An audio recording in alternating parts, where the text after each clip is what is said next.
Hello, my name is Owen Loker and I did my project on the 2011 Mississippi River flood. Um, if you can see right here in the corner, there's an image of a popular street and that was affected by the flood. And as you can see, it is completely flooded. Okay, so first we have weather patterns.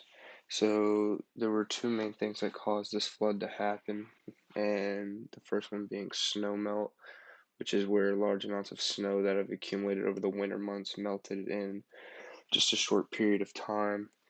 Obviously, this high concentration of snow melt can be a big factor in flooding. The second and probably more important and influential factor would be heavy rain. During the time of this flood, there was lots of heavy rain going on, and large amounts of rain is very synonymous with flooding. Another weather pattern that occurred was the tornado super outbreak of 2011, which was a series of tornadoes in 2011 that affected parts of the southern and eastern United States, and it's known as the largest outbreak of tornadoes ever recorded. This had a big effect on the flooding that occurred at this time. Okay, so next is the magnitude of flooding.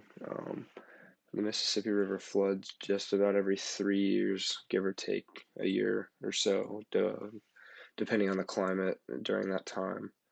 Um, there were seven affected surrounding states, including Illinois, Missouri, Kentucky, Tennessee, Arkansas, Mississippi, and Louisiana, which covered thousands of square miles in all, which is an insane amount of land. Uh,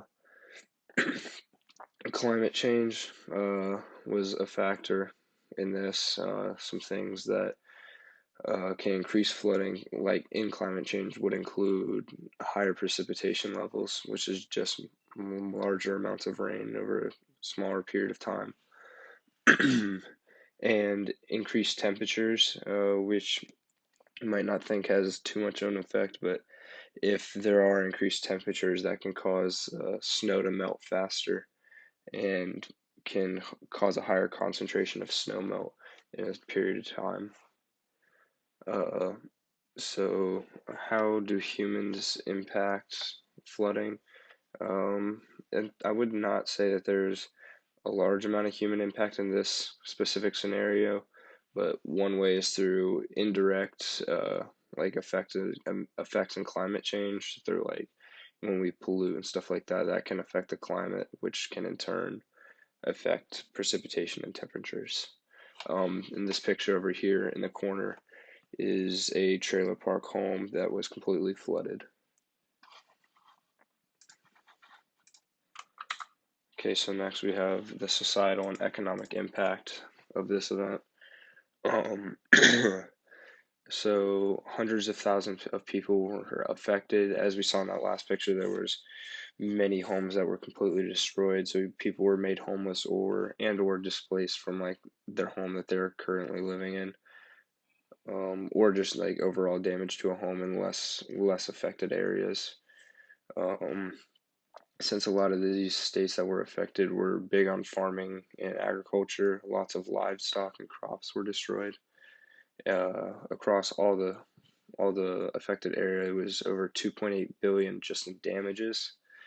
Um, but you'll see here in this next point, you'll see that there were other like indirect effects with things like the shipping industry that was affected. So the Mississippi River is a superhighway for shipping, and that accounts for thousands of jobs and billions of dollars in trade. So that even though that's not considered damages, that's still a large effect. Has a large effect on the economy of the area. In the picture on the right, you can see the kind of elevated water levels in the river. Okay, so next would be mitigation strategies. Some of the most common mitigation strategies are things like levees, floodgates, and dams. And what a levee is this picture in the bottom right corner, which are commonly used by farmers because they're cheap and efficient, which it's basically just an inclined plane against the side of a river that makes it harder to the water to scale and erode away um, the embankment. And then a floodgate just helps control the flow of water going in and out of a river, which is an image in this bottom left corner, which is the more gains a spillway.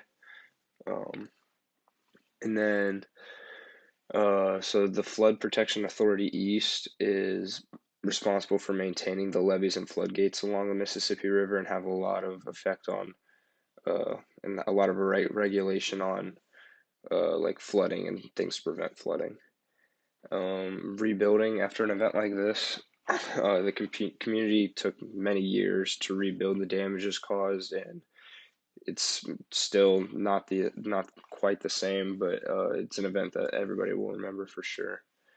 And preparation, it's kind of hard to prepare for a flood of this size, but a lot of like common things that are done across many floods would be, storing valuables like safely or putting things that you don't want destroyed high and away, things like that.